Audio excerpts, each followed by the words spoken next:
we present The Wrong End of the Stick by Nigel Banks, read by Patrick O'Connor. She gazed out of the restaurant window at the rain-drenched street outside, whilst waiting for Gianni to bring her the double espresso she had ordered, in lieu of the homemade tiramisu she would have preferred. The good angel, sitting on her right shoulder, had reminded her that an ingestion of such a large amount of calories at lunchtime would undermine the good work of the tuna salad which she had so virtuously consumed as her one and only course. The bad angel, sitting on her left shoulder, had of course tried to argue that she deserved a midweek treat, having worked late the previous 2 evenings. But she managed to summon up sufficient willpower to ignore such evil blandishments. The miserable weather seemed to be in tune with her mood.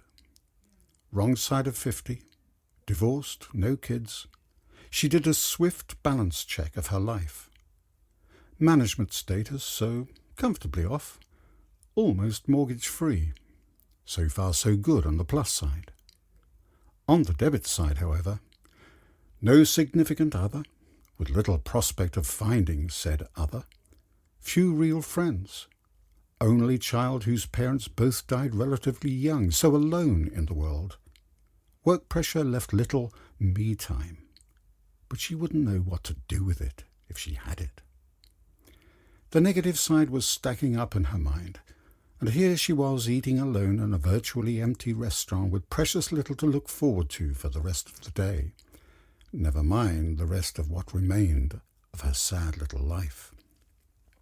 She was roused from her reverie by Gianni bringing her coffee. "Are you sure I can't tempt you with a dolce, signorina?" he lilted, with the Italian accent that had remained as strong as when she had first come to Casa Venezia over 30 years ago, not long after Franco, Gianni's father, had opened it. "It would be on the house," he added, in that flirtatious tone he had adopted towards her, as the young waiter with the flashing smile and Latin good looks all those years ago. Now he had flecks of grey in his hair and a portly frame, befitting the padrone of such an establishment. "Get thee behind me, Satan," she joked. "What's the matter with people these days? Nobody eats dolce at lunchtime anymore." "It's quiet in here today." "Tell me about it. People just wants a quick bite, a panino, 'cause they're in so much of a rush to get back to work. It's crazy." At that moment the door opened, so Gianni rushed off to greet the welcome late luncher. He was shown to a table behind her, so he was soon out of her sight. To her amazement, she then heard singing. "Bottle of red, a bottle of wine, it all depends on your appetite. Meet you any time you want at our Italian restaurant." The familiar words of their song, the Billy Joel number she knew so well but hadn't heard in ages, caused her to turn round. "My God! Will? Is it you? What are you doing here?" "I happened to be in the area, so I thought I'd drop in for old time's sake. I never dreamed in a million years that you'd actually be here." His hair was now almost completely white, and there was a lot less of it compared with the last time she'd seen him. He'd obviously put on a few pounds too, but the twinkling eyes and lopsided grin were unchanged. It was definitely Will. "Are you just over for a visit?" "No, moved back permanently nearly a year ago. The business went belly up after the Christchurch earthquake. We were in trouble before that with a recession, but the building was destroyed. It put the tin lid on it. There was a problem with the insurance, so couldn't afford to start up again. I'd had enough anyway. Mum wasn't at all well, so I decided to cut my losses and come back." He sat down opposite her and ordered his favourite dish, spaghetti alla puttanesca. She felt her heart lurch as the years fell away, and here they were, the two young lovebirds who couldn't take their eyes off each other, sitting in their favourite Italian restaurant. The conversation flowed easily between them as they brought each other up to date with their respective life, work, divorce, family situations. But that large elephant was there all the time, sitting in the room. They were both studiously ignoring its existence for as long as possible, but eventually the bullet had to be bitten.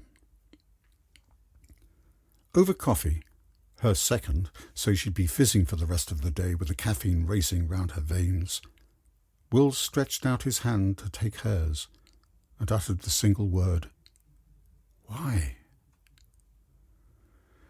The dam was breached, and it all tumbled out of her in a torrent of emotion and tears. How she'd been walking along this very street one lunchtime and seen him sitting opposite a pretty girl in the restaurant, at their table. They were deep in conversation, smiling and laughing, and she even thought she saw them holding hands. Her heart had been instantly broken by this deceit and treachery. Coincidentally, she'd been offered a post in the London office and had promptly accepted the opportunity. She had steadfastly refused to take all his calls and torn up his letters. Eventually, he had given up trying to contact her. Some time after that, he had emigrated to New Zealand to make a new life for himself. "That girl you saw me with was my cousin Jane. She just started university here and was feeling homesick, so my aunt asked me to meet up with her to try and cheer her up. That was all." Her mother had often accused her of being willful and headstrong, and now her warnings of comeuppances and chickens coming home to roost came back to her from beyond the grave. She had to get back to work, but they parted amicably. She knew a sleepless night awaited her while she tossed and turned her way through all the self-recriminations and what-ifs. She heard footsteps approaching her from behind, so stopped and turned. It was Will. Could we do this again? Same time next week?" he panted.